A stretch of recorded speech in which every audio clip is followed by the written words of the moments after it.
Bonsoir à toutes et à tous. Bienvenue pour cette seconde émission de 60 minutes avec vous. Une émission qui permet de faire un point sur le programme de notre candidat Grégoire Dublineau et aussi de débattre avec vous sur les questions soit que vous avez déjà posées, soit que vous pouvez nous poser pendant ce direct. Je tiens aussi à dire que notre première émission a été un grand succès puisqu'elle comptabilise à ce jour près de 1000 vues. Ce fut une grande première. Merci pour vos commentaires et encouragements qui nous incitent à poursuivre ce lien direct. Un lien d'autant plus important que nous ne pouvons faire une réunion publique eu égard à l'état d'urgence sanitaire. Avant de commencer, je vous rappelle le format de cette émission. Un temps de dialogue d'environ 30 minutes et un temps de réponse équivalent. Alors, n'hésitez pas à nous envoyer des questions dès maintenant.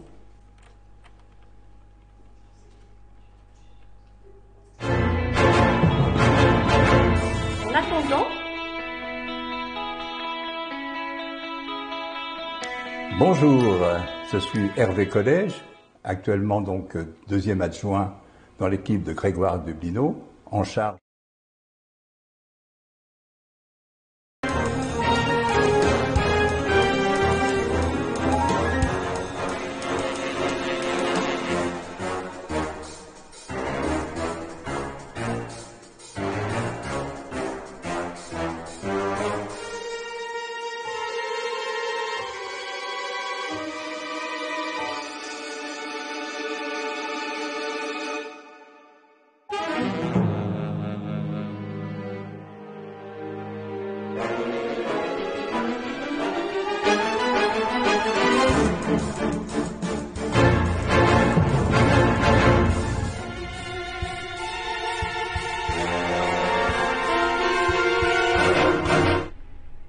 Voici le premier sujet que je voudrais aborder, celui des finances de la ville. Vous avez été accusé de ne pas savoir gérer, d'avoir trop endetté la ville, de mettre à mal les finances, même de faillite ou de tutelle. On le sait, vos opposants ont refusé de voter le budget 2020. Que pouvez-vous nous dire sur l'état financier de la ville ? Alors avant de nous répondre, nous allons vous passer la parole à Philippe Ballois qui va nous donner son avis et son analyse.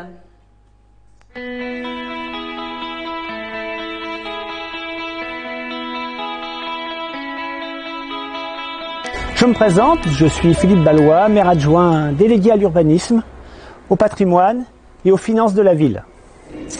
À quelques semaines des élections municipales, il est important de confirmer l'excellente situation financière dans laquelle se trouve la ville d'Aubonne. Pour rappel, la DGFiP Direction générale des finances publiques, a attribué récemment en indice de qualité comptable la note de 19,5 sur 20 à la ville, soit la meilleure note du Val d'Oise. Les chiffres essentiels de la ville. L'encours de la dette. En 2008, sous la mandature socialiste, l'endettement était supérieur à 22 millions d'euros. Il était de 11 889 000 euros au 31 décembre 2019. Il sera de 10 605 000 euros fin 2020, soit moins de 500 euros par habitant, bien en dessous de la moyenne nationale, 1036 euros, pour des villes de la même strate. Vos impôts. Le taux qui est fixé par le conseil municipal a augmenté de 3,5% sur la mandature de 6 années de Grégoire Dublineau. Une comparaison avec les années précédentes où ce même taux, fixé par le conseil municipal de l'époque, a vu une augmentation de 21,90% en 13 années, 2001-2013, soit presque 3 fois plus d'augmentation par année. 3 fois plus d'augmentation par année. Nous avons aussi des projets ambitieux au bien vivre des Aubanais. La construction d'une nouvelle école, l'aménagement d'une crèche de 50 berceaux à l'école Rabelais, l'achat de la résidence d'Angien, résidence pour personnes âgées, l'achèvement rapide du gymnase Georges Hébert en réalisant l'avance des frais de reprise des travaux qui sont une nécessité. Une partie de ces investissements seront autofinancés, dont la création de la nouvelle école par mise en place d'un PUP, projet urbain partenarial, permettant de mettre à la charge des promoteurs le coût de la construction. Aujourd'hui, avec la sortie progressive du confinement, la crise sanitaire a nécessité une adaptation de la gestion, de nos méthodes, de nos process aux nouvelles règles sanitaires. Les élus et les équipes municipales ont adapté le fonctionnement des établissements pour assurer la continuité du service public, tout en encadrant des nouvelles charges et moins de recettes. Dans les jours à venir, il faudra aider les activités commerciales, les associations sportives, culturelles à repartir, à jouer leur rôle économique et social, à amortir la crise. Nous savons gérer ces situations.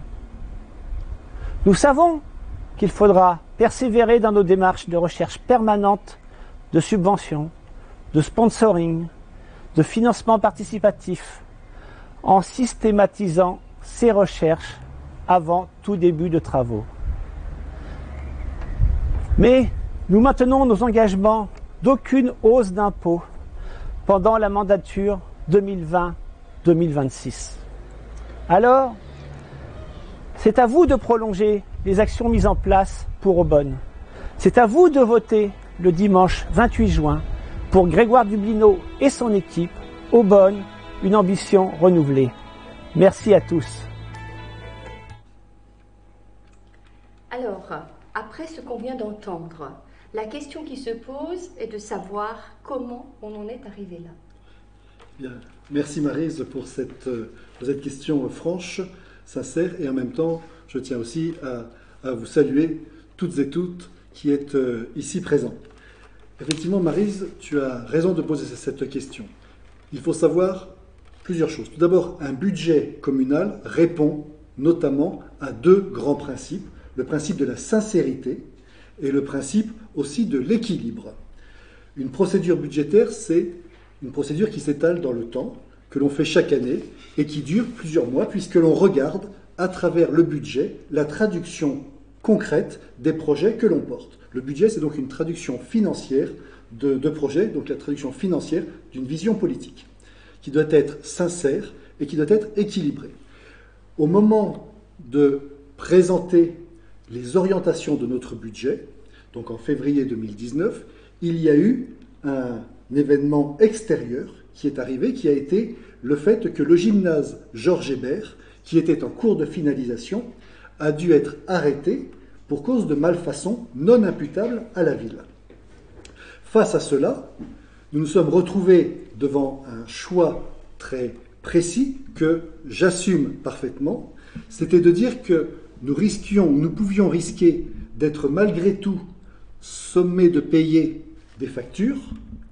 Et comme nous étions en phase de préparation budgétaire, nous n'avions pas le temps d'éplucher tous les contrats. Donc, en toute responsabilité, j'ai inscrit une provision pour risque qui a entraîné automatiquement un déséquilibre budgétaire que nous avons dû compenser par un emprunt prévisionnel. Donc, il s'agissait bien de garantir la sécurité juridique, de garantir l'équilibre financier avec une provision pour risque. Provision pour risque qui veut bien sûr dire qu'on ne sait pas si elle va être débloquée ou pas, mais il est important, au vertu de la sincérité budgétaire, de pouvoir l'inscrire. En recette, il fallait donc inscrire un montant supplémentaire d'emprunt de façon à avoir un équilibre budgétaire. Bien entendu, il s'agissait d'un budget prévisionnel. Nous sommes en début d'année. Et le budget prévisionnel du début d'année n'est absolument pas celui de la fin de l'année, qui est le budget décisif. D'ailleurs, que nos opposants confondent budget prévisionnel et budget définitif montre bien qu'ils ne savent pas ce qu'est une gestion. On a bien un budget primitif prévisionnel et un budget définitif de fin d'année. Donc c'est dans ce cadre-là que nous avons inscrit cet emprunt d'équilibre, et au fur et à mesure des jours et des semaines, on s'est rendu compte qu'il y avait lieu de le désinscrire, puisque la responsabilité de la ville n'était absolument pas engagée. Donc voilà ce qui s'est passé. Alors, il y a eu, à travers tout cet épisode qui a été monté en épingle, un avis très clair donc, de la Chambre régionale des comptes, qui, elle, effectivement, saisie par tous les opposants, s'est limitée à gérer le budget au jour de sa saisine, c'est-à-dire sur le mois d'avril, et après a très clairement dit que le conseil municipal était tout à fait souverain pour pouvoir poursuivre sa politique budgétaire comme il l'entendait dans le cadre donc de ses propres orientations. Nous sommes donc passés d'une logique budgétaire, de la sincérité et de l'équilibre du budget, géré de façon intelligente avec cette provision pour risque au cas où, comme on le fait partout, comme n'importe quel ménage le fait dès lors qu'il sent qu'il peut y avoir un aléa. Mais il est évident ensuite que les choix peuvent s'affiner et de nouveau, un conseil municipal retrouve sa légitimité politique pour pouvoir parler de financement de projets sans aucun souci. Mais quelles ont été les conséquences de ces choix politiques pour la ville ? Alors, comme l'idée de tous les opposants était de faire une obstruction systématique sous couvert de prétextes fallacieux, de mauvaise gestion, etc., en réalité, ils avaient décidé de bloquer tout le fonctionnement de la ville.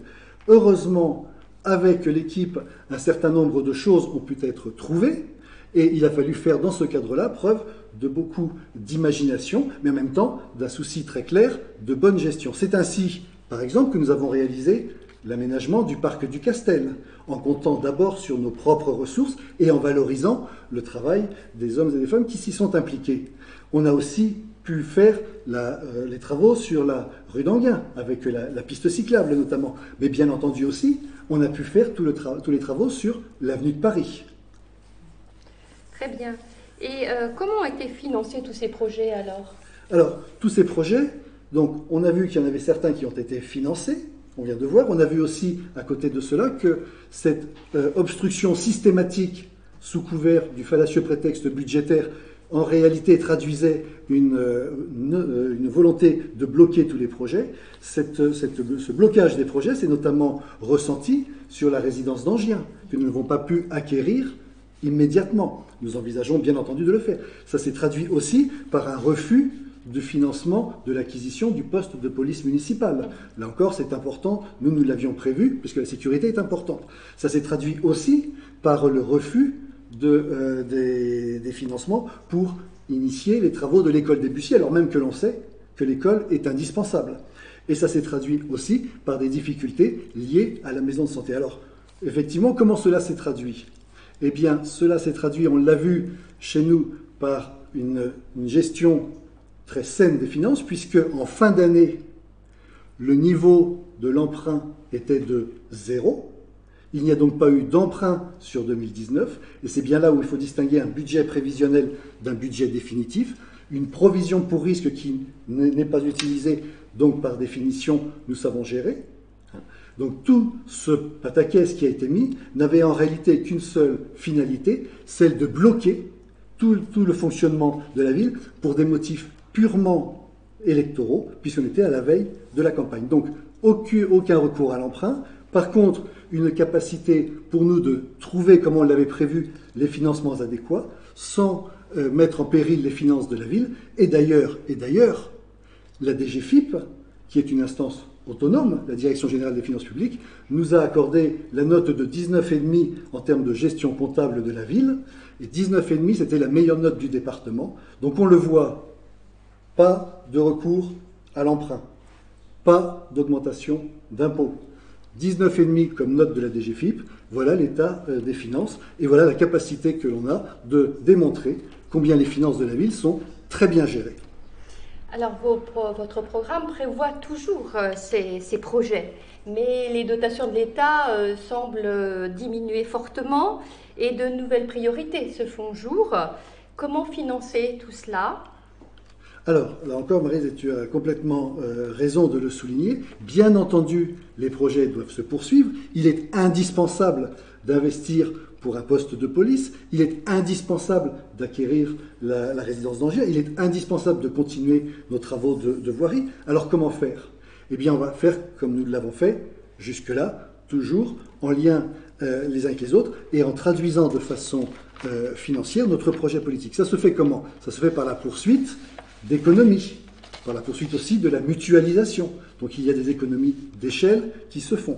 Il y a aussi la capacité que nous avons de recourir à de nouvelles ressources. Bien entendu, les subventions. Bien entendu aussi des partenariats avec des entreprises.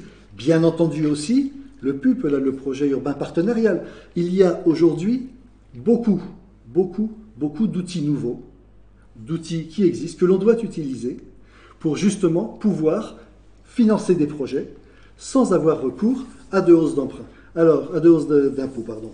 Et c'est important de le dire. Pourquoi ? Parce que, au cours de ces 6 années, que s'est-il passé ? Nous avons effectivement augmenté les emprunts de 3,5%, puisque nous avons acquis en compétences ville un certain nombre de nouvelles compétences, notamment celle de la police municipale. Donc, nous avons eu sur tout le mandat une augmentation de 3,5%. Que s'est-il passé auparavant, cette augmentation entre 2002 et 2014, avec donc l'équipe précédente, l'équipe socialiste précédente, conduite par M. Valajas et Mme Bolland, les impôts, eux, ont augmenté de plus de 21%. Il y a donc bien 2 approches distinctes.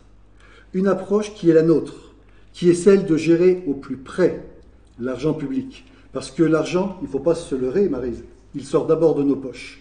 Et on n'a pas le droit de jouer avec l'argent du contribuable. On n'a surtout pas le droit, a fortiori en ce moment, de le faire. D'autres n'ont pas cette conviction.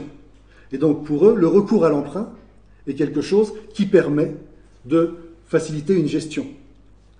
Or, nous estimons que ce n'est pas aux contribuables d'être mis à chaque fois à contribution pour financer des projets. C'est d'abord et avant tout à l'équipe qui dirige de savoir comment les financer. Et c'est pour cela qu'il y a une vraie différence en termes d'augmentation de nos impôts. Et on va plus loin. C'est que nous nous sommes engagés à ce que sur le prochain mandat, il n'y ait pas d'augmentation d'impôts. Bien entendu, les projets vont continuer. À charge pour nous de trouver les bonnes sources de financement, ainsi qu'on a su le démontrer tout au long de ces 6 dernières années. Merci pour cette clarté. Un autre sujet d'importance est celui de l'éducation, et particulièrement après cette crise de Covid. Oui, complètement. On a ici un vrai sujet, un sujet extrêmement important, puisque cette crise, Maryse, tu l'as souligné, elle s'est traduite comment en termes d'éducation ? Elle s'est traduite par le fait que cette année, nous avons en réalité préparé 4 rentrées scolaires. Donc ce qui montre bien que la crise a eu un impact fort sur l'éducation. Il a fallu préparer ces rentrées. Il a fallu aussi, pendant toute cette crise, tout ce confinement, aller à la rencontre de l'ensemble des familles pour faire en sorte qu'il y ait le moins possible de décrochage scolaire, pour faire en sorte que celles et ceux qui n'avaient pas d'ordinateur, que celles et ceux qui n'avaient pas d'imprimante, que celles et ceux pour lesquels le coût des impressions était cher et ça pouvait effectivement grever un budget, tout comme le coût des cartouches, eh bien nous, en lien avec les équipes, notamment enseignantes, nous sommes allés à leur rencontre pour leur porter les devoirs et les cours. Très bien. Ce sujet de l'éducation est marqué par deux orientations fortes. La restauration scolaire et l'école Debussy, où l'on vous accuse d'investissements disproportionnés ou d'opérations pharaoniques. Parlons tout d'abord de l'école Debussy. Il s'agit d'une école de 8 classes, potentiellement 10, avec une restauration scolaire, un gymnase de taille réduite, donc ne permettant pas de compétition, une salle polyvalente et un centre de loisirs, le tout pour un investissement de 13,5 millions. Comment le financez-vous et comment l'inscrivez-vous dans votre politique environnementale? Voilà deux bonnes questions. C'était sur cette école. Tout d'abord, on l'a vu, il est indispensable de pouvoir ouvrir une nouvelle école. On le voit, nos classes sont toutes saturées, et notamment dans le sud de la ville, où il y a eu un très fort accroissement de la population, il est important de pouvoir accompagner cet accroissement par une offre de services publics, notamment en matière éducative. Alors, le coût, tout d'abord, et tu l'as très bien dit, il est de 13,5 millions. Bien évidemment, chacun sait qu'une école est financée sur ressources municipales. D'ici, certainement, un certain nombre de cris ou le fait de vouloir souffler sur les braises. Qu'en est-il réellement? Ces 13,5 millions d'euros, tout d'abord, c'est le programme Tout Compris, qui fait l'objet d'une subvention d'1,5 million d'euros au titre notamment des équipements. 13,5 moins 1,5, chacun pourra voir que nous sommes à 12 millions tranquillement. 12 millions à charge de la ville. Mais nous allons mettre en place un projet urbain partenarial qui permet de faire rentrer de l'argent en le mettant à la charge des promoteurs. Dès lors qu'il y a une opération de promotion, une opération immobilière, il y aura une taxe dont le montant sera fléché obligatoirement, de par ce dispositif, sur l'école. Dès lors, grosso modo, on estime que ce montant de la taxe dans les années qui vont venir, puisque cette taxe peut durer un certain nombre d'années, dans les années à venir, cette taxe, grosso modo, devrait financer le solde à hauteur de 60%. 60% de 12 millions, chacun fera rapidement les comptes, il restera, peu ou prou, 4 à 5 millions à la charge de la ville en net, sur un programme pluriannuel. Pluriannuel, ça veut dire que ça ne met nullement en cause ou nullement en difficulté nos propres finances. Dès lors, réfléchissons 2 secondes. Est-ce que une école, dans un secteur qui en est dépourvu, avec un gymnase pour les enfants, quand on voit les difficultés qu'il y a aujourd'hui, quand on ne peut pas sortir des écoles pour aller dans des gymnases. Une école, 8 classes. Un gymnase, une salle plurivalente. La possibilité d'accueillir un centre de loisirs pour 4 à 5 millions d'euros. Est-ce cela de la mauvaise gestion? Donc je pense que celles et ceux qui crient au loup feraient aussi bien de savoir de quoi il en retourne exactement. Alors le deuxième sujet, c'était sur l'environnement. Bien entendu, cette école va s'inscrire de plein pied dans le cadre de ce quartier. Un quartier qui est en pleine évolution par ailleurs, avec les Jeux Olympiques, etc. Dès lors, dans le cadre de cette école, bien entendu, l'environnement a une place prépondérante à travers la plantation d'arbres, à travers des pelouses, à travers un toit qui est végétalisé et à travers toute une réflexion qui se conduit sur de la géothermie. Donc nous sommes bien sur un projet d'une école à taille humaine intégrée pleinement dans son secteur, avec un profond respect de l'environnement, de par la prise en compte de ces arbres, de ces pelouses, etc. À côté de ça, pour y venir, eh bien, il faudra automatiquement faciliter et revoir les aspects de circulation en privilégiant les circulations douces. C'est une école de proximité. D'accord ? Une école de proximité, donc avec un mode de développement de circulation qui sera en adéquation et qui permettra aussi de rayonner sur ce quartier, ce qui est important de par son développement. Ça permettra de donner cette impulsion. Et puis, autre point important, c'est que cette école construite permettra de redonner à l'école aujourd'hui, dite l'école Rabelais, sa véritable vocation, qui est celle d'être une crèche. Donc on aura bien une crèche de 30 berceaux et une école. Alors, pour être tout à fait franc, Maryse, là-dessus, tout le monde aujourd'hui parle de l'école. Mais nous sommes les seuls à parler d'une école avec des enfants. Voilà. Je pense qu'à un moment donné, il faut savoir ce que l'on veut. Certains disent, effectivement, on va revoir, on va reprendre les procédures, etc. Tout le monde sait que reprendre des procédures, c'est long. Donc ça veut dire qu'effectivement, nous n'aurons pas d'école avant de nombreuses années. Pour nous, c'est clair, c'est une école avec des enfants en 2022, de façon à ce que l'on puisse avoir en même temps, en 2022, une crèche de 30 berceaux. C'est bien un projet global qui est ici conçu autour de cette école. Indispensable, effectivement, pour notre ville. Alors, puisque vous parlez de développement durable, le lien se fait facilement avec l'environnement. Un sujet majeur sur lequel vous êtes très en pointe, même s'il faut quelques précisions. Avant d'en parler, nous allons poser la question à Laetitia Pelletier.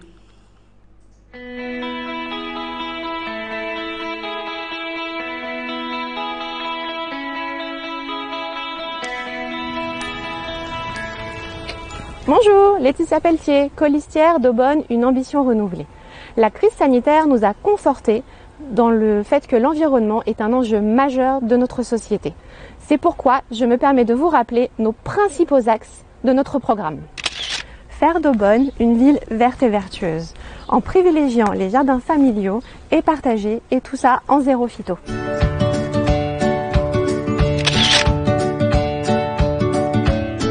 Bonjour. Je cherche le gymnase du LUA. Oui, c'est ici. Ah mais super, hein, parce qu'il y a la déchetterie mobile demain, il me semble. Oui. Et je sais pas trop comment ça fonctionne. Eh bien, vous venez demain au complexe du LUA Oui. avec vos déchets. Vous aurez des bennes identifiées et du coup avec un justificatif de domicile. D'accord. Et ça vous permettra de mettre vos déchets. Ah bah super, Voilà. Bah, je viendrai demain alors. D'ailleurs, vous en pensez quoi, vous, de la déchetterie Écoutez, mobile? justement, je la cherche parce que j'ai pas de voiture et quand j'ai des petites choses, c'est compliqué d'aller au Plessis-Bouchard. Donc là, j'appelle mon voisin, tout ça. Donc là, à pied ou à vélo, c'est parfait. Ah mais super, du coup. Vous savez que Grégoire Dublineau, dans son programme, propose d'augmenter la périodicité de cette déchetterie Ça, c'est mobile. une bonne idée parce que si j'oublie quelque chose ou que c'est trop lourd, il faut que je repasse, au moins ça ne sera pas dans la cave pendant longtemps. D'accord, ok. Bon, quand même, on parle déchets, c'est bien. Mais le meilleur des déchets, c'est celui qu'on ne produit pas. Évidemment, évidemment. Et donc, dans notre programme, nous proposons également d'organiser un concours zéro déchet afin de sensibiliser les citoyens à ne pas produire de déchets. Ah bah écoutez, je suis assez sensible à cette action et franchement, je pense que j'y participerai.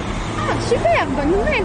Et puis, si ces axes vous plaisent, le 28 juin, votez Aubonne une ambition renouvelée. Développer les pistes cyclables et la circulation douce. Pour cela, nous comptons créer 15 km de pistes cyclables, sécurisées avec des garages à vélo. Nous comptons également nous inscrire dans le plan régional vélo.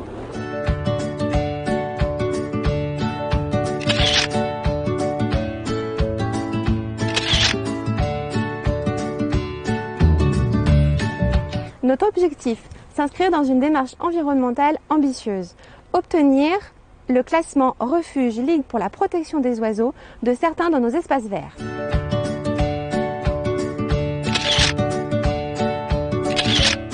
Décliner le pacte vert de l'Union européenne en agissant sur la qualité de l'air, la qualité des sols avec le zéro phyto et la préservation des ressources naturelles, notamment avec la géothermie.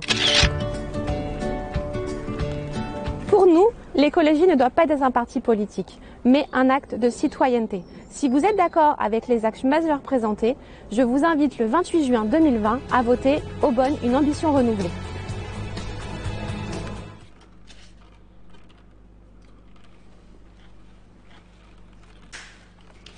Vous parlez notamment du réaménagement des espaces verts existants et de l'ouverture de nouveaux espaces. Qu'en est-il ? Oui, effectivement, Maryse, tu as complètement raison. Tout d'abord, il faut bien voir que depuis notre arrivée, nous avons ouvert, nous avons aménagé, nous avons développé la surface des espaces verts de plus de 5 hectares. Donc ça, je crois que c'est important à souligner, c'est une vraie préoccupation, et le dire est une chose, Le pouvoir le démontrer en est une autre, et c'est ce que nous faisons. On va parler d'un certain nombre de parcs, par exemple le parc du Lua, mais le parc du Castel, le Val-Joli aussi. Nous avons arrêté le projet de construction qui était en cours. À côté de ça, d'autres endroits doivent aussi être aménagés. Et nous pensons notamment au bois qui est le long de l'école Jean-Jacques Rousseau, où ici il y a un véritable espace vert qui vient s'intégrer pleinement dans un projet de développement. Il y a eu la réhabilitation donc, des dures terres. Il faut, avec là, les commerçants présents, travailler aussi sur la valorisation pour qu'ils puissent pleinement être visibles et derrière cela pouvoir donc être attractifs. Il y a bien évidemment le stade, il y a l'école, il y a cet espace vert qui doit devenir aussi un espace de préservation de l'environnement, de réserve de biodiversité, de parcours. C'est important, cette éducation, cette sensibilisation à l'environnement, c'est aussi ce que l'on veut faire dans le parc de la Chênaie, où nous avons notamment mis un certain nombre de ruches et développé un certain nombre de manifestations à vocation pédagogique pour les plus jeunes.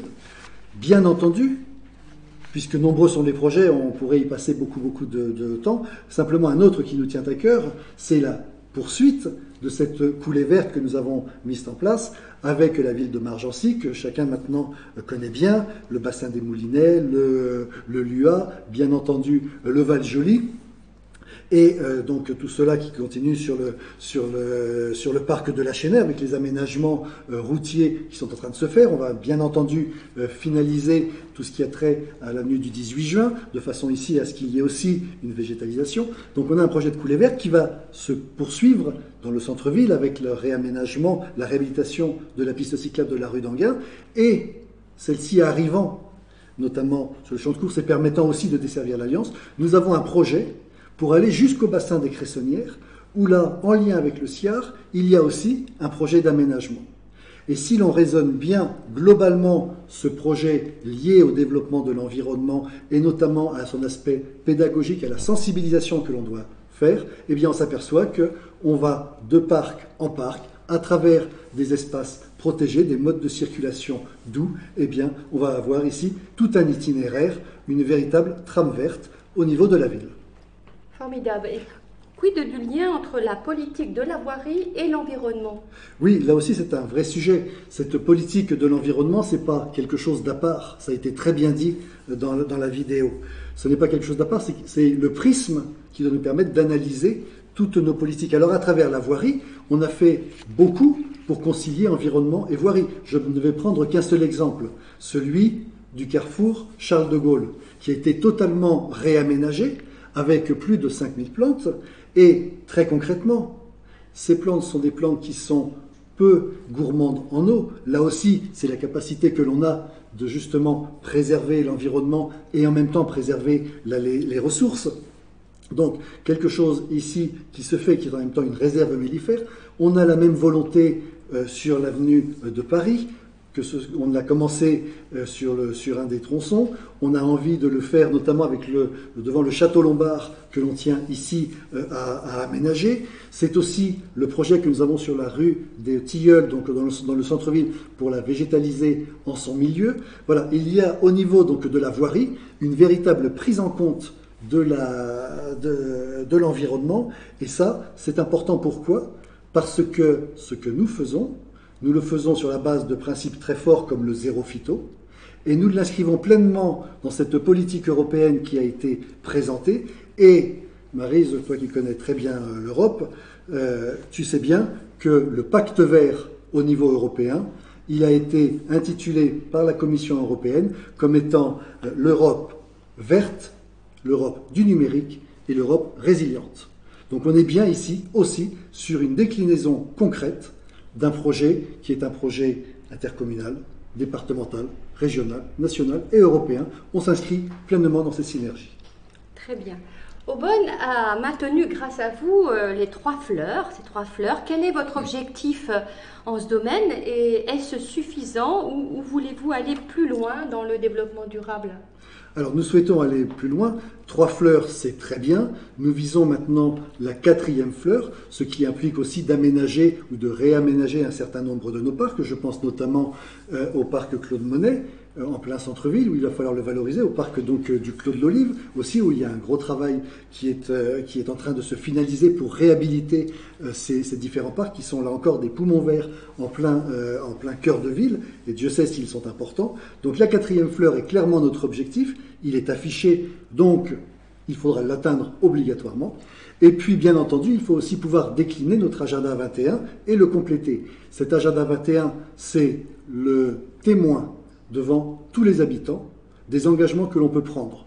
Pourquoi le témoin? Parce qu'il est vérifiable et contrôlable. Les actions sont précises, elles sont claires, et à partir de ce moment-là, il suffit de vérifier, c'est fait, c'est pas fait.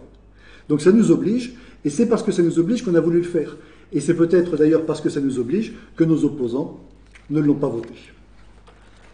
D'accord. Préserver la terre et la nature, c'est aussi conserver son identité, son histoire.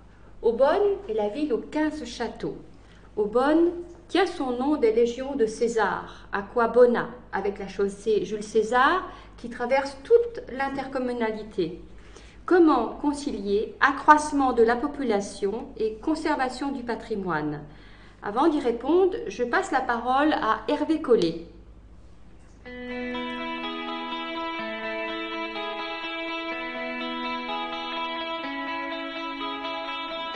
Bonjour, je suis Hervé Collet, actuellement donc 2e adjoint dans l'équipe de Grégoire Dublineau, en charge de la valorisation du patrimoine historique de la ville.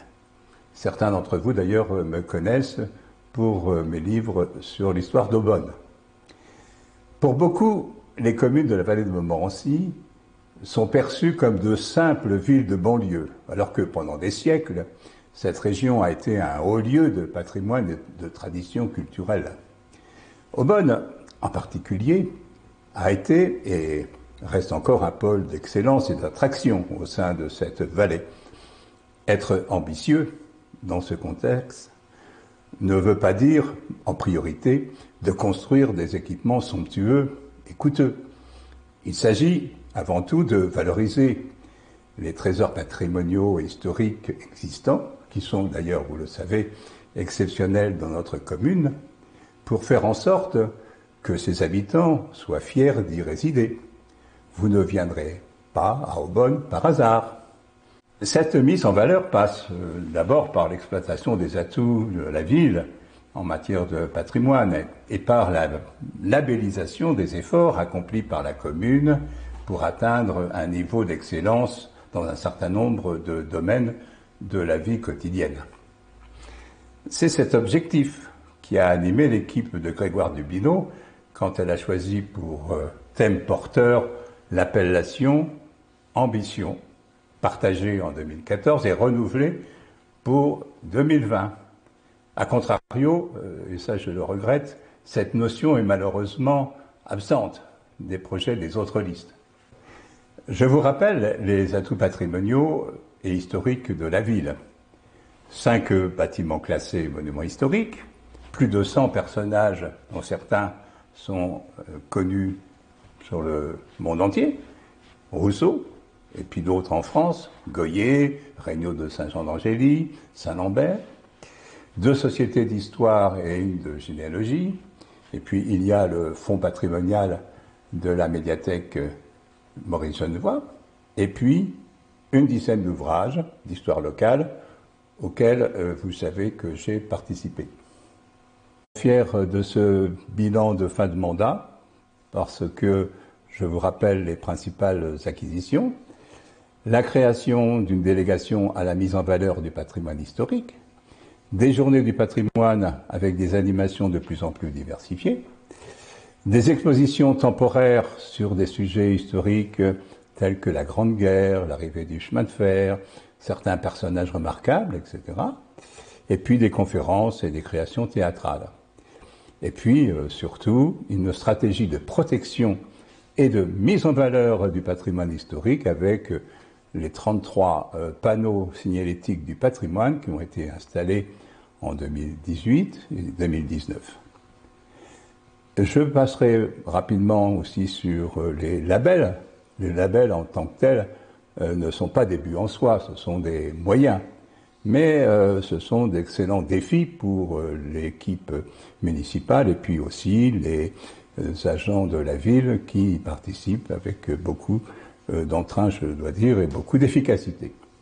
Alors, aux trois fleurs acquises en matière de fleurissement de la ville s'ajoutent ville de miel, ville prudente, réseau d'écoute, d'appel et d'accompagnement des parents, ville active et sportive, terre de jeu, commune d'honneur de sang 3 cœurs, trophée de la meilleure ville en e-sport, club des villes fibrées et, bien entendu, ville partenaire du réseau des villes impériales l'année dernière, et bientôt, peut-être, et en tout cas je l'espère, le label Ville d'art et d'histoire pour lequel nous avons préparé un excellent dossier qui est presque prêt. Alors, donnez-nous les moyens d'aller encore plus loin en votant pour la liste de Grégoire Dublino, qui, je dois le dire, m'a fortement poussé et accompagné dans cette politique de mise en valeur de la ville. À bientôt. On compte sur vous.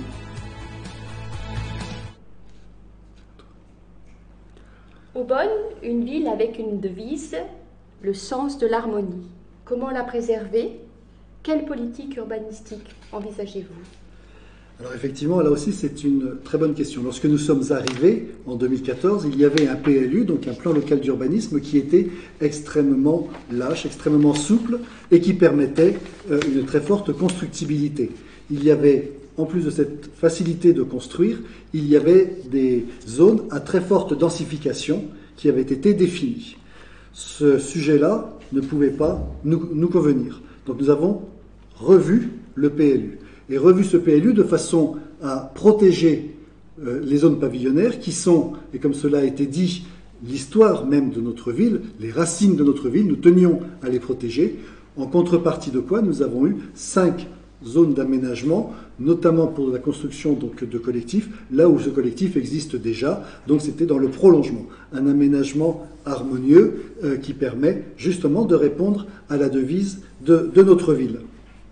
À côté de cela, nous avons toujours voulu qu'en cas de construction, il y ait toujours un triptyque du logement social, de l'accession à la propriété et du service public ou au public. Voilà ce que nous voyons comme politique d'urbanisme, un urbanisme maîtrisé. Mais pourquoi l'avoir fait? Certains vous accusent de bétonner la ville. Oui, c'est une réalité, cette accusation. Pourquoi une réalité? Parce qu'effectivement, il y a des constructions. Et il faut le dire, le nier serait mentir. Mais ces constructions, elles répondent à un objectif qui est celui fixé à toutes les villes. Toutes les villes, notamment d'Île-de-France, ont l'obligation de construire parce que la population augmente. Donc il y a une obligation qui nous est faite par le schéma régional. À charge pour nous de savoir la décliner. C'est ce que nous avons fait dans le cadre de notre PLU, maîtrise du développement foncier avec conservation du patrimoine historique et ses zones de développement. Et à côté de ça, nous avons une autre obligation qui est celle d'avoir 25% de logements sociaux au niveau donc des villes, sous peine de sanctions, y compris financières, y compris la perte du droit d'urbanisme. Eh bien, de cela, il n'en est pas question. Il est pour moi hors de question de payer des pénalités fortes du fait du logement social. Et deuxièmement, il est hors de question de perdre ce droit d'urbanisme du fait de ce logement social. Il est donc important de pouvoir construire intelligemment, y compris au niveau social. Et cette construction-là veut dire quoi? Veut dire qu'il faut jouer avec tous les types de logements sociaux. Une résidence étudiante, comme celle que l'on va faire de 80 chambres, est du logement social. Et en même temps de mettre en place une grille d'attribution de ces logements sociaux pour la partie du contingent géré par la ville. C'est important, pourquoi? Parce que le logement social, c'est aussi la capacité que l'on a d'aider celles et ceux qui commencent dans la vie, celles et ceux qui, pour des raisons diverses et variées, peuvent avoir une difficulté. Il importe de pouvoir leur tendre la main, et leur tendre la main, c'est tendre la main à des personnes d'Aubonne, puisque le contingent est bien sur Aubonne. D'où l'intérêt de notre grille d'attribution des logements qui permet justement de mieux gérer l'attribution de ces logements sociaux. Toujours la gestion des espaces et l'envie d'aller de l'avant. Allier tradition et modernité est aussi votre volonté dans le cadre de la communication. On le voit notamment à travers la campagne que vous conduisez, tracts et affiches d'un côté, vidéos et directs comme celui-là de l'autre. Tout à fait. C'est important parce que la crise que nous venons de traverser, que nous avons dû gérer, nous a montré combien il était important de pouvoir communiquer, de maintenir un lien entre nous, d'être constamment informés.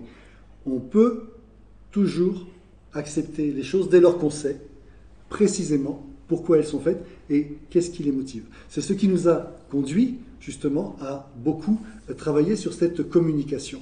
Et cette crise donc du Covid eh bien, a mis en avant l'importance pour nous de revoir nos modes de communication qui au demeurant s'appliquent dans tous les domaines. Le préfixe télé devient aujourd'hui un mot ô combien important. On parlait de la télévision. Télé, je rappelle que simplement l'étymologie grecque veut dire proche de. Télévision, la vision qui est plus proche, les émissions qui sont proches. Eh bien aujourd'hui, nous parlons de télétravail. Nous rendons le télétravail plus proche à travers le fait d'éviter d'avoir constamment à se déplacer. Nous avons aussi la télémédecine qui permet d'apporter un grand nombre de réponses à notamment la désertification médicale que l'on peut avoir. On essaye à travers ces outils du numérique de pouvoir rapprocher les uns et les autres et à travers cette communication, c'est important de pouvoir le faire. Oui, nous allons voir à travers une vidéo de Damien et Laurence l'importance, la place pour le numérique.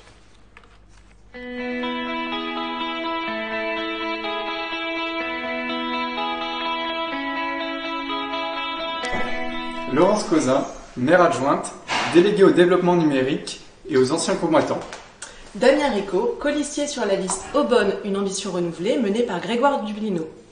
Les outils numériques occupent une place de plus en plus importante dans notre société. La ville doit s'adapter continuellement à ces nouveaux moyens. La crise que nous avons traversée nous montre comme il est important de pouvoir communiquer l'information rapidement et à tous. C'est pourquoi nous souhaitons nous tourner résolument vers le numérique autour de 3 axes forts. Faciliter la communication locale, l'inclusion numérique et l'économie locale grâce notamment au télétravail. Quels moyens mettre en œuvre pour améliorer la communication locale ? Nous voulons faciliter la communication locale grâce aux outils numériques en créant dans un premier temps un conseil du développement numérique. Ce conseil permettra de garantir une veille technologique autour des outils du numérique, des besoins de la ville et de ses habitants. Cela passe par l'actualisation de nos moyens de communication avec toute la modernité actuelle. Nous voulons simplifier les démarches administratives pour faire gagner du temps à tous et réduire les coûts de gestion. Nous voulons également développer une plateforme numérique d'échange, d'informations et de services. Faciliter la communication par le numérique, oui, mais comment s'assurer que le plus grand nombre y ait accès ? Comment lutter contre la fracture numérique ? En effet, afin de pouvoir tous profiter de ces nouveaux services, il est important de réduire la fracture numérique. Savoir utiliser un ordinateur, une tablette ou encore un smartphone peut être parfois difficile pour certains. L'évolution numérique ne doit pas les laisser de côté. Au-delà de la vie locale, c'est toute notre société qui évolue vers ces nouveaux moyens de communication. C'est pourquoi nous souhaitons poursuivre et amplifier les ateliers numériques.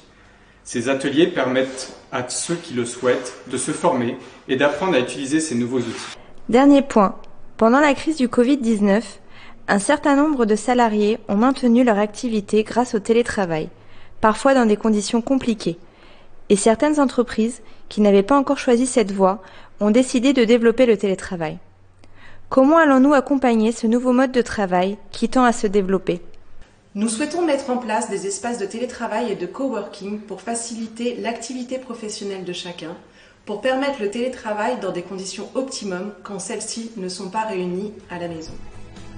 Votez Grégoire Dublino, le maire qu'il vous faut.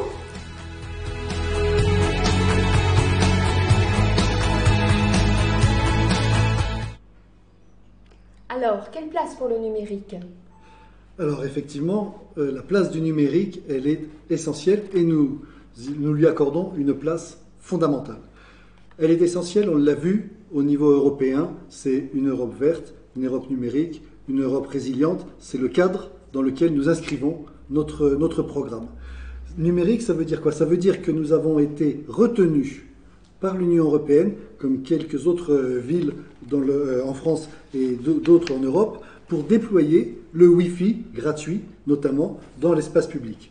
Dit autrement, l'Union européenne a reconnu notre implication à travers son appui, a reconnu notre implication dans le développement du numérique. Développement du numérique que l'on avait déjà largement anticipé, notamment à travers le tournoi e-sport, à travers toute une série de manifestations autour du déploiement du numérique.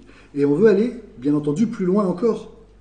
Plus loin comment? Eh bien, notamment en travaillant sur une plateforme de services et d'échanges qui pourrait justement mettre en lien des habitants qui ont des attentes avec d'autres qui peuvent leur donner un coup de main, le tout sous, entre guillemets, protection, sous garantie de la collectivité. On tient aussi à développer quelque chose d'important que l'on a vu pendant le Covid, c'est la plateforme le e-commerce au service notamment des commerçants de proximité. C'est important de pouvoir aussi utiliser le numérique pour pouvoir en faire un atout fort du développement local. Et puis, bien entendu, nous avons l'envie très forte de pouvoir continuer ce genre d'émission et de pouvoir développer à travers ce que nous faisons ce soir, des reportages, des émissions, etc., qui au-delà de l'aspect, on va dire, sympathique, permet d'accroître la visibilité de telle ou telle manifestation. Accroître une visibilité signifie quoi? Signifie aussi intéresser des partenaires, donc derrière, pouvoir renforcer une certaine offre, par exemple en termes de sponsoring ou de notoriété. Sponsoring en direct, notoriété en création de richesse indirecte, tout ça contribue à la valorisation de la ville, de notre cadre de vie. Oui, mais entre le développement du distanciel et des gestes barrières, y a-t-il une place pour la communication en direct, en présentiel? Oui, bien sûr. Et ça, nous y sommes extrêmement attachés. N'oublions jamais que nous avons mis la relation à l'autre, que nous avons mis l'homme au cœur de notre projet. S'engager, c'est s'engager pour les autres. C'est s'engager pour répondre à leurs attentes, pour expliquer. Et nous sommes extrêmement soucieux de la concertation, nous sommes extrêmement soucieux des réunions publiques, nous sommes extrêmement soucieux des débats. D'ailleurs, nous avons organisé sur Aubonne le grand débat. D'ailleurs, nous avons organisé chaque année plus d'une 50aine de réunions publiques. Donc effectivement, la concertation, nous y tenons. Et nous tenons à l'encourager. Nous avons mis en place un certain nombre de conseils. Je pense le conseil des aînés, le conseil du développement durable. Nous avons poursuivi en amplifiant les missions de certains, comme le conseil des jeunes. On a aussi parlé beaucoup du conseil de quartier, etc.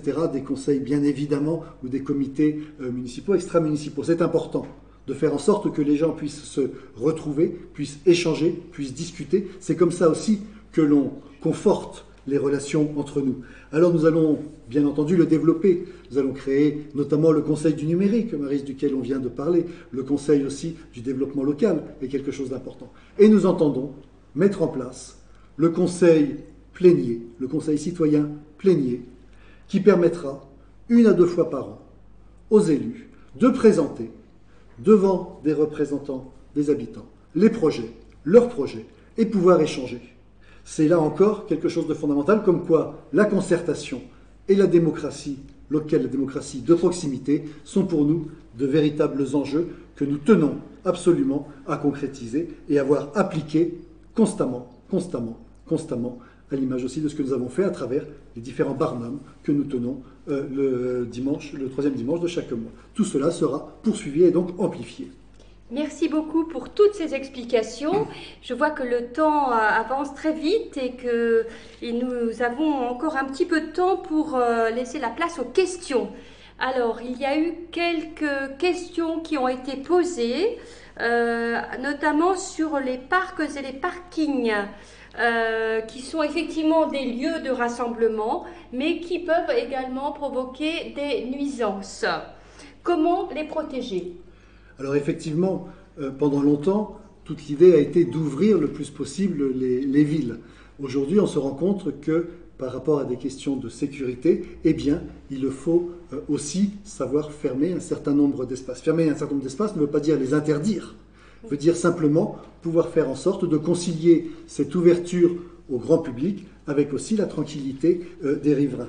Alors cela veut dire qu'il nous faudra travailler sur la fermeture, par exemple, du parking du LUA, de façon à éviter qu'il y ait un certain nombre de rodéos. Ça veut dire aussi qu'il nous faut travailler sur le déploiement de la vidéosurveillance. La prévention est extrêmement importante. Ça veut dire aussi, en ce qui concerne les espaces verts, qu'il nous faut travailler sur le renforcement des pouvoirs de la brigade verte. Voilà, il y a donc tout un ensemble cohérent qui doit nous permettre d'assurer la tranquillité aux riverains et d'assurer à toutes et tous la possibilité de profiter pleinement des espaces en toute tranquillité.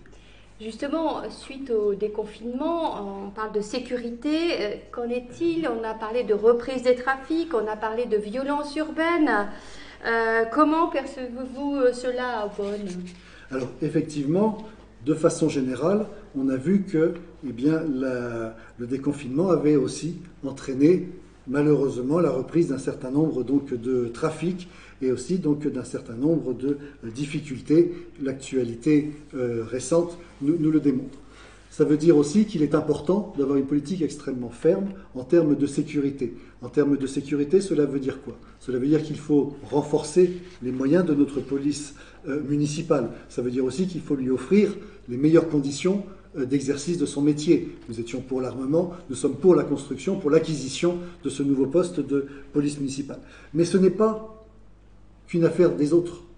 Ce n'est pas qu'une affaire de dire, voilà, on va appeler la police. C'est aussi, et c'est très important, la capacité que l'on a de se responsabiliser, notamment avec les bailleurs, qui ont un rôle extrêmement important en termes donc de maintien de la sécurité. Leurs pouvoirs aussi ont été augmentés. Nous les rencontrons fréquemment. Il faut maintenant que les choses se mettent en place, mais eux aussi doivent tenir toute leur place. À côté de cela, c'est aussi très clairement le positionnement des élus qui est significatif. Nous sommes très clairs sur le sujet. Nous l'avons démontré à travers toute une série d'opérations ou de moments passés, y compris quand c'était compliqué, sur le terrain. Oui, nous sommes pour une politique de grande fermeté. C'est pour cela aussi que nous avons décidé, au niveau de l'agglomération, d'avoir cette brigade mutualisée et notamment avec l'agglomération, de renforcer la vidéosurveillance. Nous avons multiplié par 2 le nombre de caméras dans la ville d'Aubonne. Très bien. Et une autre question arrive concernant les voiries et les circulations. Quid du stationnement payant et des zones bleues? Oui, tout à fait. Alors là, c'est un vrai sujet et c'est un sujet qui fait débat. Je crois qu'il faut le prendre de la même façon, il faut l'expliquer de la même façon que la façon que nous avons eu de prendre ce sujet, c'est-à-dire de façon concrète. Aubonne, c'est une gare, l'une des principales gares d'Île-de-France. Et c'est le bas d'un entonnoir qui fait l'Oise et le Val d'Oise. Tout autour, on l'a vu tout à l'heure, les constructions se font pour les raisons que l'on a évoquées. Donc, de toutes les manières, notre gare, par définition, voit sa capacité de voyageurs augmenter, grosso modo, de plus 3% par an. C'est important parce que cela signifie qu'il y a un impact chez nous, automatiquement, en termes de stationnement. Il faut savoir que lorsque nous sommes arrivés, alors même qu'il y avait pendant longtemps des parkings le long de la gare, ces parkings ont été vendus pour construire. Donc il nous faut gérer aujourd'hui ce que nous avons trouvé en arrivant. Nous le gérons. Alors pour ce faire, il faut réglementer le stationnement, a fortiori maintenant où les modes de circulation se développent. La diversité de ces modes de circulation se développe. Ça veut dire quoi, gérer du stationnement? Ça veut dire le réglementer. Et nous avons le choix pour le réglementer entre la zone bleue et parfois du stationnement payant. Eh bien, ce qu'il faut savoir, c'est que la zone bleue offre effectivement un certain nombre d'avantages, mais le stationnement payant en offre d'autres, notamment le fait que les recettes issues du stationnement payant vont abonder les caisses de la ville. En ce qui concerne les zones bleues, le montant des amendes va à 50% pour l'État, les 50% qui restent, il y en a 25% pour la région, et dans les 25% restants, ils sont dispatchés entre les différentes villes. Au niveau du stationnement payant, cela va dans les caisses de la ville. C'est important de le souligner, puisque grosso modo, ça fait à peu près entre 90 et 100 000 euros par an de recettes. Avec bien évidemment derrière des aménagements qui ont été faits pour les habitants, pour les jours de marché, etc. Il était hors de question de tuer l'activité économique, bien au contraire, ou d'embêter les habitants. Donc il y a des zones, il y a des moments, 2 heures de gratuité, etc. Et, dernier point, tout à l'heure on parlait des finances. dans ce climat compliqué, où il nous faut trouver de nouvelles finances, eh bien là, on est bien sur une logique qui vient de changer. On n'est plus sur le contribuable qui paye à travers l'impôt, comme c'était le cas jusqu'alors, on est sur l'utilisateur du stationnement. L'utilisateur, ce sont souvent des gens qui sont hors aux bonnes, qui prennent un tarif préférentiel au mois, et donc par définition, il faut rentrer de l'argent dans les caisses de la ville. Et cet argent, Maryse, à quoi sert-il? Eh bien, il sert notamment à sécuriser les abords de tous les équipements publics, en priorité les abords des écoles. Et on a vu très concrètement, devant les abords des écoles, les statuettes Zach et Alix être déployées. Eh bien, ce qu'il faut savoir, c'est que cela a été possible parce que nous avons pu recevoir de l'argent lié au stationnement payant. Le stationnement payant s'inscrit bien dans une politique de sécurité routière. Il est vu à travers le prisme de l'enfant, de la protection des plus jeunes, et cette protection des plus jeunes, voilà de façon très concrète comment est-ce qu'elle s'est traduite. Merci. Où en êtes-vous? Une autre question. Où en êtes-vous en ce qui concerne les nouvelles énergies? Oui, alors les nouvelles énergies, là aussi c'est important. On sait bien aujourd'hui que la transition environnementale, la transition écologique impose de réfléchir sur de nouvelles énergies. Ces nouvelles énergies, les collectivités ont un rôle moteur justement pour pouvoir les impulser. Comment fait-on? Eh bien nous souhaitons et nous avons décidé que le diesel serait banni en tant que tel de la flotte des véhicules de la ville. On mettra des énergies renouvelables pour faire circuler nos véhicules et on voit aujourd'hui combien celles-ci sont à même de pouvoir le faire. Donc, dans la flotte automobile de la ville, cela permet aussi d'avoir un impact, bien évidemment positif, sur le climat de par la limitation des rejets des gaz à effet de serre. Mais il faut aller plus loin. C'est tout le débat qu'on a sur la géothermie. Géothermie, on en a parlé pour l'école des Bussy, mais géothermie aussi avec un projet en lien avec Saint-Gratien et puis la ville de Soisy, de créer un réseau de géothermie. Et ce réseau de géothermie doit permettre à la ville de récupérer un certain nombre de bénéfices. C'est du gagnant-gagnant. Gagnant pour celles et ceux qui vont pouvoir en bénéficier dans le cadre de leur chauffage. Mais gagnant aussi pour la ville, puisque en échange d'un apport de foncier, on peut concevoir un partenariat avec la société exploitante, une entrée dans un capital et, le cas échéant, pouvoir bénéficier de retombées via les bénéfices. Il y a ici tout un montage complexe que l'on peut envisager, mais ce montage complexe, pour pouvoir bien l'aborder, encore faut-il savoir bien gérer des finances et encore faut-il savoir bien organiser ce que demain doit être les ressources des finances locales, d'un budget communal. Une dernière question qui est posée, parce que je pense que voilà, nous arrivons aux 60 minutes. Enfin, un autre sujet qui est apparu ces derniers jours sous forme d'un tract rouge faisant état de vos salaires et de vos indemnités et qui suscite encore quelques questions. Nous en avons déjà parlé la semaine dernière, mais on peut comprendre que cela interpelle, surtout qu'il est dit que vous n'êtes en mairie que le week-end. Oui, j'ai effectivement été extrêmement choqué par la teneur de ce tract. Ce tract qui est complètement, et je le dis très franchement, diffamatoire. Dire que je ne suis présent que le week-end en mairie est faux et archi-faux, et ça c'est connu. J'y suis au minimum tous les lundis après-midi et tous les vendredis toute la journée. Bien entendu, j'y suis le week-end, et bien entendu, j'y suis tous les soirs. Il suffit simplement de se demander quand ont lieu les réunions publiques, quand ont lieu les conseils municipaux, etc., pour savoir que tous les soirs, je suis en mairie, tous les lundis après-midi avec les équipes, et tous les vendredis. Et d'ailleurs, le vendredi, la journée commence à 7h30 en mairie, très précisément, et pour ne rien vous cacher, le temps du déjeuner est extrêmement limité puisqu'il se traduit par un sandwich. Donc, j'y suis très souvent. Bien entendu, à côté de cela, il y a les activités aussi au niveau de l'hôpital. Donc, il est totalement faux de dire que je n'y suis que le week-end. C'est un mensonge. Deuxième sujet, le montant donc, tel qu'il peut circuler sur des indemnités ou sur un montant total, je crois qu'il va être supérieur à 11 000 €. Là aussi, il est faux. Et ce sont des chiffres qui sont vérifiables. Je rappelle simplement que, de par mon activité, la passion que j'ai pour le poste de maire, j'ai donc diminué mon temps de travail. Donc mon salaire, automatiquement, a été diminué. Donc chaque mois, puisque les chiffres sont en net, c'est de 3 800 € net. auxquels s'ajoute l'indemnité, je dis bien l'indemnité, versée donc par la ville au titre de ma fonction de maire, donc de 2400 €, et celle donc de responsable, de vice-président de la communauté de la communauté Valparisis, qui doit être de 1300 €. Dit autrement, le montant, il est bien loin de celui qui a été annoncé. Donc voilà pourquoi ce tract est doublement mensonger. Mensonger sur le temps passé, mensonger sur les indemnités.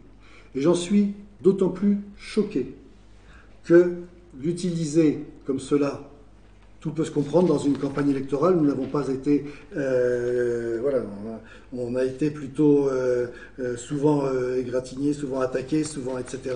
On en a vu, pour faire simple, des vertes et des pas mûres depuis déjà belle lurette, mais celui-ci est fortement choquant. C'est pour cela qu'il est non seulement mensonger et diffamatoire, mais au-delà.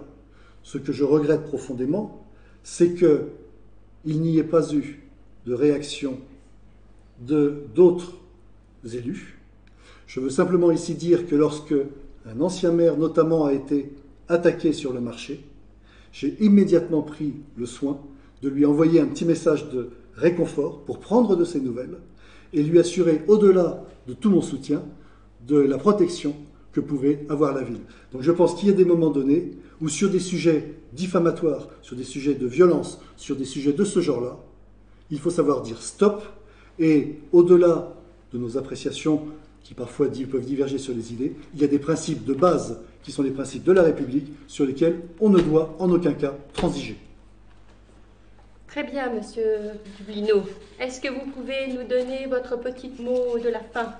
Eh bien, tout d'abord, donc après cette émission, vous dire de nouveau combien je suis fier et heureux de pouvoir de nouveau porter les couleurs donc de Beaune, une ambition renouvelée. C'est une équipe d'hommes et de femmes impliqués. C'est une équipe d'hommes et de femmes compétentes. Et surtout, c'est une équipe d'hommes et de femmes qui sont solidaires, qui sont unis, qui ont envie d'agir, qui ont envie de donner envie et de conduire des projets. Et à travers leur motivation, leur énergie, nous avons su franchir toutes les difficultés, nous sortir de toutes les impasses, aller toujours devant, aller toujours de l'avant. Et c'est vraiment cette énergie forte, ce dynamisme, cet entrain qui nous motive et qui fait que je suis très heureux de pouvoir conduire cette liste. Je suis très heureux de la confiance qu'il m'accorde. Je suis très heureux du soutien que bon nombre d'habitants aussi nous apportent. C'est vraiment quelque chose de très chaleureux. Très chaleureux, pourquoi?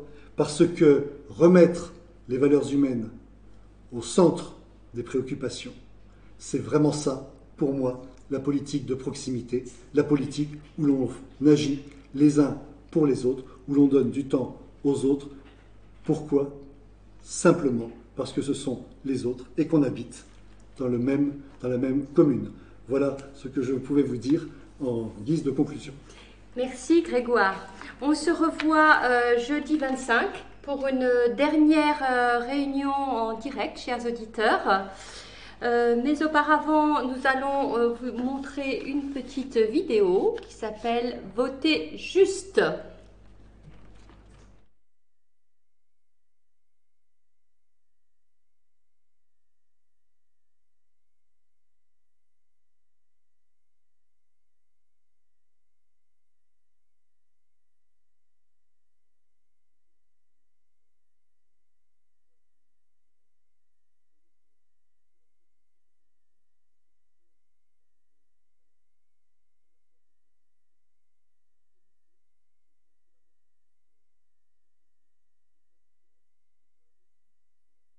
Derrière cela, Maryse, du parler vrai, du parler franc. Il n'y a pas de répétition. Les questions que tu poses sont celles qui nous ont été posées. Les réponses, ce sont celles que l'on a envie de donner. Et c'est cela qui fait tout l'intérêt de ces réunions.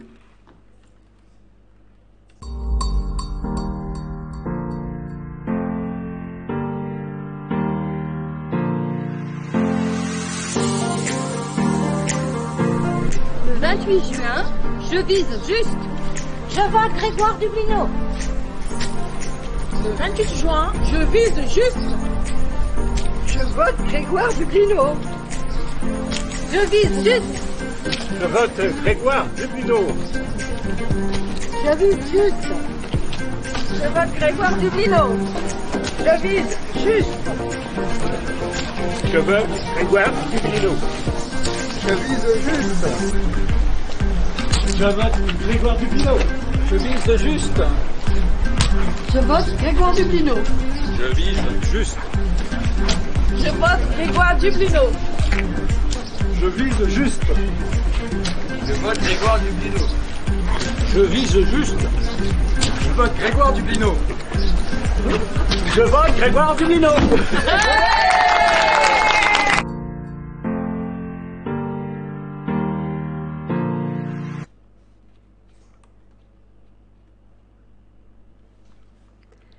Et n'oubliez pas, dimanche 28 juin, visez juste, votez Grégoire Dublino pour une ambition renouvelée.